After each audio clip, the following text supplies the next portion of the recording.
Hey, what's up everyone? Welcome to my review for Abraham Lincoln Vampire Hunter. I just love saying the title of that movie. Abraham Lincoln Vampire Hunter. It just fits perfectly. And this is going to be a quick review, seeing that I saw a really late screening for this movie today, and it's like 10 o'clock right now, so I want to make this review quick. So you know what, let's get straight into it. Alright, so the story here, the story for Abraham Lincoln Vampire Hunter follows, of course, Abraham Lincoln. It actually starts off when he was like 9 or 10, where he actually witnesses his mother getting murdered.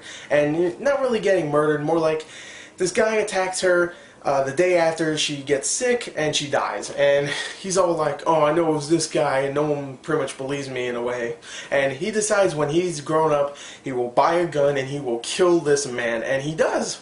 But the thing is, this man, he's not a man, he is a vampire, and he attacks Abraham Lincoln, beats the shit out of him, and then of course someone has to come and save him, because if he dies right there, that would be weird. That's not how history went. Wait, and this man named Henry Sturgis, if you know history, Henry Sturgis saves him, and yeah, they become somewhat allies, not really friends, but allies. And Henry Sturgis decides, you know what, Abraham Lincoln, you want to fight vampires, you want to get revenge on the person that killed your mother, well, then you have to train with me and become awesome. And that's where the story goes, and Abraham Lincoln becomes a vampire hunter. He has to do a bunch of contracts, kill a bunch of vampires before he can lead up to the big kill. And of course he meets his wife, Mary Todd. He meets a bunch of other people that become big in his life when he becomes president, and they also mix like real non-fictional stuff into this fictional story. So,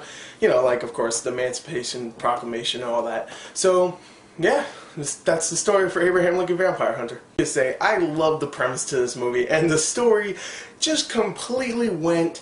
They didn't go ridiculous, they didn't go like, oh, jokey throughout the entire film. Most of it is actually more, like, going for the drama-ish side, and the action side, don't get me wrong. And most of it is serious. I mean, there's some times here and there where it gets really, really, like, insane, where you're like, oh my god, this is so silly. But for the most part, it's going completely serious, and I love it. And I have to admit, the guy who plays Abraham Lincoln in this film, Benjamin Walker, he's great in this film. I really enjoyed him. I really like him when he was, at first, you know, he's like a 22-year-old Abraham Lincoln. Then when he's 50-year-old Lincoln, he has all this makeup and the beard and stuff. He does a great job with both of them, and I'll just say it. He looks like a young Liam Neeson. Everybody keeps saying it, I'll just say it there. I have no joke for it. There you go. The rest of the cast also did a really good job. You have Dominic Cooper, who plays Henry Sturgis, and I really like that actor. I mean, I've seen him in a few things. I saw him in Captain America. I saw him in this movie called The Devil's Double. Fantastic in that movie, and I hope to see him more because he's really good in this too. Mary Elizabeth Winstead, who is gorgeous, I love her, and she's great in this film. You got Jimmy Simpson, Anthony Mackie, some other people, Rufus Swell, who plays the villain of the film, and you know, everybody does a great job here. I mean, for what they're trying to do, you know, some of it's cheesy, some of it's just good. The script itself isn't amazing, but they do a good job of what they have. Of course, the main reason why you're coming to see this film, not because of the story or whatever, well, actually, maybe some people are coming for the story, but main reason why is the action. You want to see Abraham Lincoln with a freaking axe just whip some vampire ass, and you get to see that a lot. And I gotta admit, the action is very, very entertaining here. You see an axe kill vampires a lot, especially in the last like 20 minutes when there's actually a train scene where Abraham Lincoln's screwing up some vampires on a train, and there's a whole shot where it's just whoa, whoa, I'm killing some people, and he passes it to someone else and they start killing people with axes, and he's doing this like woo woo woo woo, he's doing all that flippy stuff with the axe. You saw it in the trailer, and he starts whipping ass. And there's also scenes in the beginning of the film where he's whipping ass too and breaking down trees with one swing, which is insane. But it's a movie with vampires and Abraham Lincoln, so you can suspend your disbelief. And it's just such a fun movie, action-wise and just story-wise. Everybody does a good job for what they have. I mean, there's problems here and there.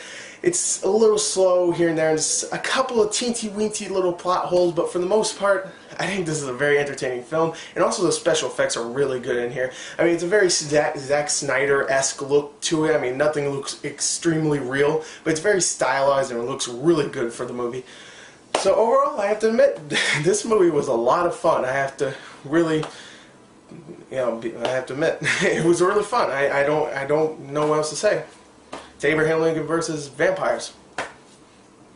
That's it. 31 out of 40. I enjoyed it. So anyway, there you go. There's my review. It was a quickish one, I hope. I don't know. I can't see the time now. But there you go. There's my review. Thank you and goodbye.